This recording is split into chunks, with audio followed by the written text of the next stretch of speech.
นี่แม่นเรื่องข่าวประเสริฐความจริงตามลำดับข่าวประเสริฐตามลำดับ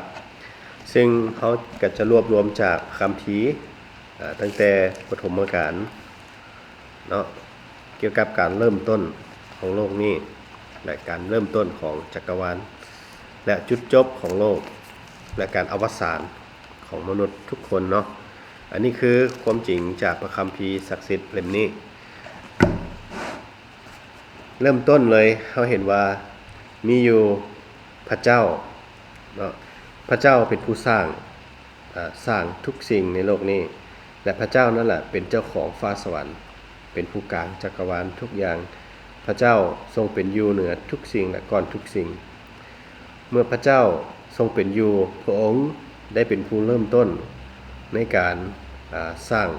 และเป็นผู้ควบคุมจักรวาลนี้และพระเจ้าเป็นผู้สร้างเทวดา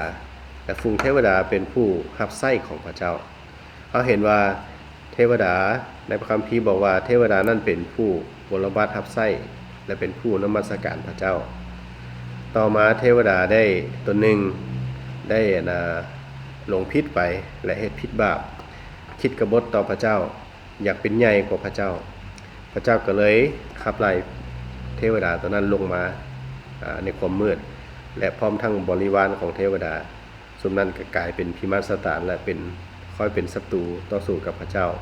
แต่ว่าพิมานสถานบ่มีสิทธิ์อำนาจเหนือพระเจ้าแต่ยังมีบางเทวดาบางส่วนที่ยังรับใช้พระเจ้ายังนมัสการพระเจ้าในสวรรค์แล้วต่อมาที่สามเราเห็นว่าพระเจ้าได้สร้างโลกนี้ขึ้นมาด้วยความรักและพระเจ้าได้สร้างโลกทุกสิ่งทุกอย่างที่อยู่ในโลกงดงามและสมบูรณ์แบบทุกสิ่ง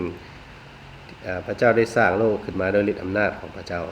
เมื่อพระเจ้าได้สร้างโลกที่สวยสดงดงามขึ้นมาแล้วพระเจ้าก็ได้สร้างมนุษย์ขึ้นมาเราเห็นเป็นชายและหญิงพระเจ้าให้มนุษย์นี่เป็นผู้ปกครองโลกนี้ร่วมกับพระเจ้าในเบื้องต้นในปฐมกาลเราเห็นว่าพระเจ้าได้สร้างให้เขาให้มนุษย์นี่เป็นผู้ปกครองทุกบอนทุกทีทุกมุมทุกแจในแผ่นดินโลกเพื่อให้อยู่กับพระเจ้าตลอดไปแต่ว่าต่อมา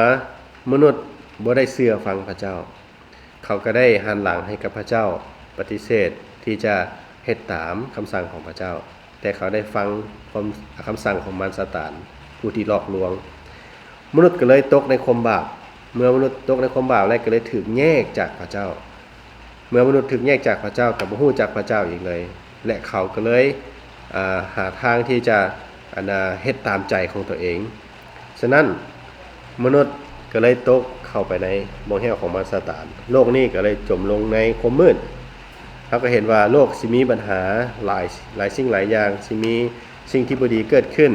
มีการทำร้ายกันการเฮ็ดในสิ่งที่บ่ดีต่อกันแล้วก็มีหลายสิ่งหลายอย่างอวัยมุขต่างๆเกิดขึ้นในโลกนี้ย้อนว่าความบาปได้ครอบงำมนุษย์เฮ็ดให้มนุษย์หลงผิดไปแต่ย้อนความบาปนั้นมนุษย์ต้องถูกพิพากษาลงโทษในบึงไฟนรก